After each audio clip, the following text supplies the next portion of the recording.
The Black Army Brigade is a Black youth-led grassroots social enterprise that provides leadership development opportunities and economic empowerment strategies and tools for Black and Indigenous young adults 18 to 25. We intend to provide these tools and service opportunities to prepare our community's young leaders for the transformative leadership we need. In this convo and dialogue, I want to draw the relevancies of the featured film into today's struggle for liberation for not only the Black community, but the LGBT community, but not only the LGBT community, because, you know, there's a difference between a Black experience and a white experience and a shared experience.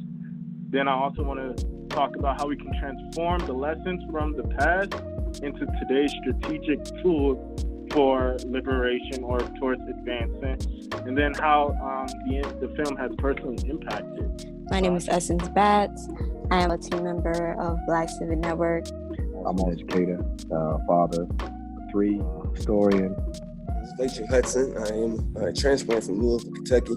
I've been here in Minneapolis for about 3 years now. So I got involved with a few organizations such as the Urban League, Twin Cities, Young Professionals. And that's how I was able to get back involved with the community here outside of my job with AON, which is a nonprofit affordable housing developer. I am also an educator. I am a writer, run my own business. I am a spiritual healer. I help people with their mental health. You know, personally in my own practice, I take on the position of, you know, the griot, the blues man. You know, I think it's my job and my duty to help us contextualize, you know, our story, our life, you know, and help us imagine what a future, what freedom, what joy looks like. I could be many different things. My gift is spoken word and using my voice and writing. Those are my abilities, and I'm a storyteller from that. I'm the founder of N4, the dope collective of creativity and connection. And the reason why I'm here is, you know, we're talking about Black Panther, the Black Panther movie. It's a lot of this story that's very important, from the director all the way to some of the things that we're talking about with this movie. We think these things are phenomenons, you know, of our generation or of our times, but ain't nothing new under the sun, you know what I'm saying? We have to study them kind of like very much one-to-one to figure out, you know, how was it that we improved the model? When we talk about the Panthers and we relate it to today, it's pretty much on an economic basis that we see a lot of our struggle. That's really one of the main things that those brothers focused on, and that's pretty much what the 10-point program was about. Look at the policing situation. Now right? We're being faced with those same decisions, being faced with that same killing of our hope, you know, and having to really reimagine what freedom looks like. And we're of course, we're always brought back to self-sustaining, you know, independent and self-determined communities. Taught to Black people, they're still, you know, in this program mind to believe that we don't have no power to take control and build for ourselves and do for ourselves.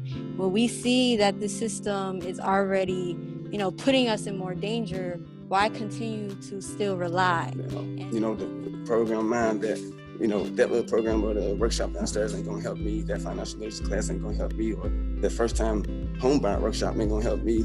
Whatever the case may be, we just gotta get out that mind and also take advantage of what's out there, the resources out there, so we can liberate ourselves. We have to be careful on when we start getting these folks who come around that want to be a little bit too aggressive. When we start getting these outsiders around, we need to kick the tires and we need to check them twice. And that's what really scared people. It wasn't the guns.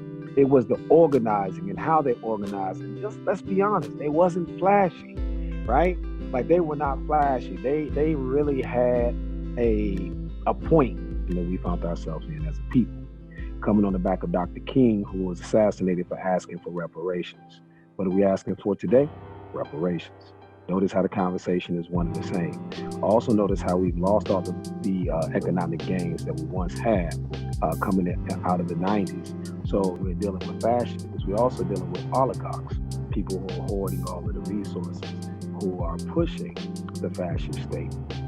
So that's where the Panthers lie today. Now, the one thing that we don't have that the Panthers did have was the solidarity of us as a people.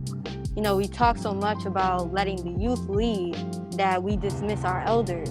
We have to know the right elders who are going to give us the right information so that we can lead in order to avoid the pitfalls that they fell into. And so that's why I force people to really look at themselves and be like, well, how much do you really know? Because are you reading these books that are out here so that you can stand on your ground and speak your truth? We understand that we can't do everything ourselves, so there's people out there doing the same things that we're trying to do, and that's where we have to, make it known that we can't be at the forefront of this effort, but let's get in line, let's step in, let's support them. So all of these, because we do need, as Black-led organizations, we need to collaborate, come together, support each other a lot more, so that we can continue to liberate our communities. We have to decentralize our approach to activism, our approach to community leading. You know what I'm saying? It has to be such a circle of a thing. And I think in that circle is where we can find our political identity. You know what I'm saying? So I look forward to that.